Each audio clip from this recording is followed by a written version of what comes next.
Saving Meadow by Riley Edwards. Good morning, Meadow. Beth stopped at my desk. Her eyes went wide, and I braced for what would come next.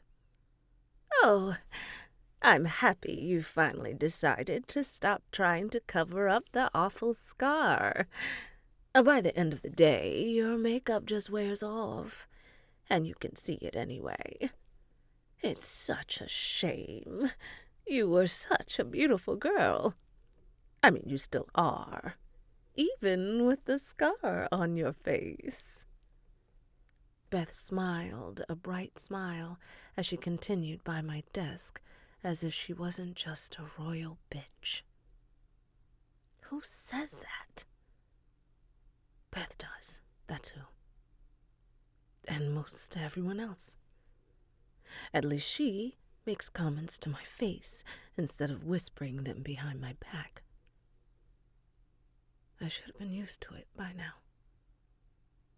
From the moment I'd woken up in the hospital with this hideous scar marring my face, people have been making comments. Oh, you poor thing. Does it hurt? So sad to mark such a pretty face. I've heard it all, and mostly I ignored the stares and running commentary about how my scar came to be.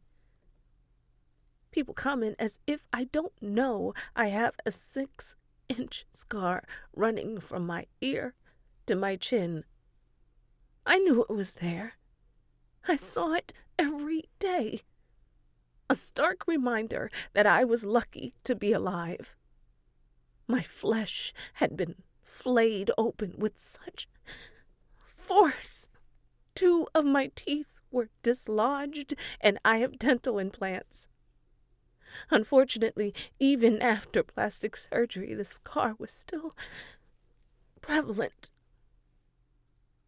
These days, I choose to view the mark as a symbol of what I lived through. I've not always felt that way.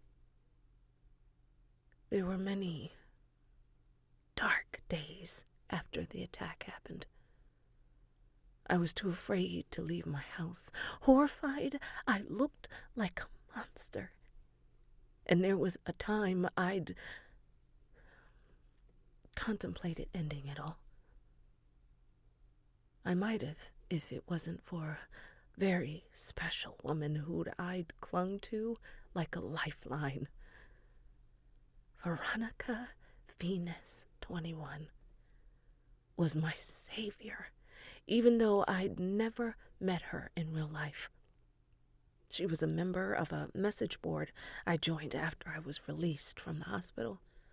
The group was for victims of violent crimes. We'd spent hours in the online chat room. She'd survived a horrific ordeal, much worse than mine, and she'd made it through. She gave me hope. Midnight Valentine by J.T. Gessinger.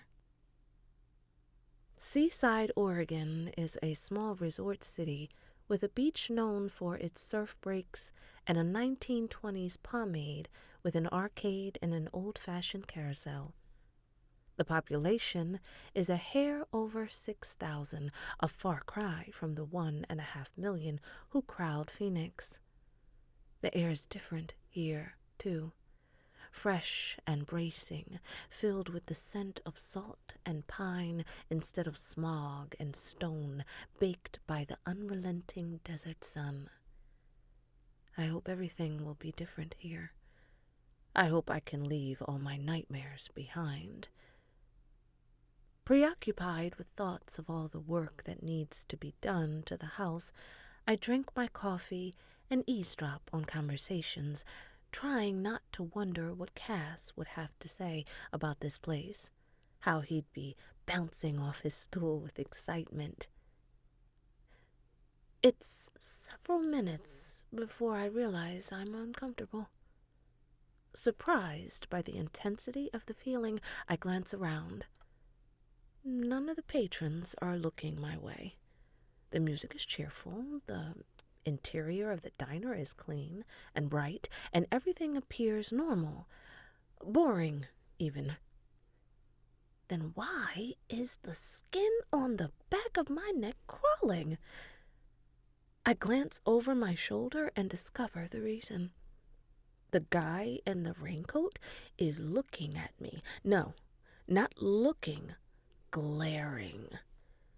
Conspicuously hostile, he stares at me with total revulsion, as if I've deeply offended him in some way.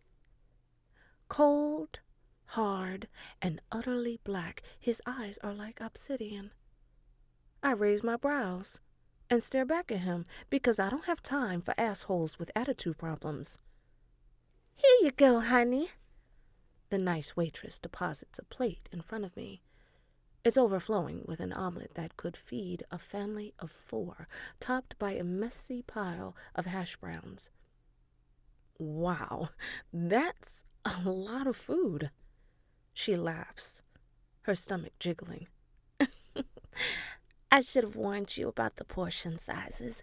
Kyle, that's my husband, is the cook, and he likes folks to leave feeling like they got a lot for their money. Tell Kyle you can raise the price of this omelet by $10, and I'd still feel like I got a lot for my money. I poke at the huge, fluffy mound with my fork. How many eggs are even in this thing? She chuckles. Who knows? I gave up trying to get him to follow recipes years ago. I hope you like it, honey. I'm sure I will. Thanks.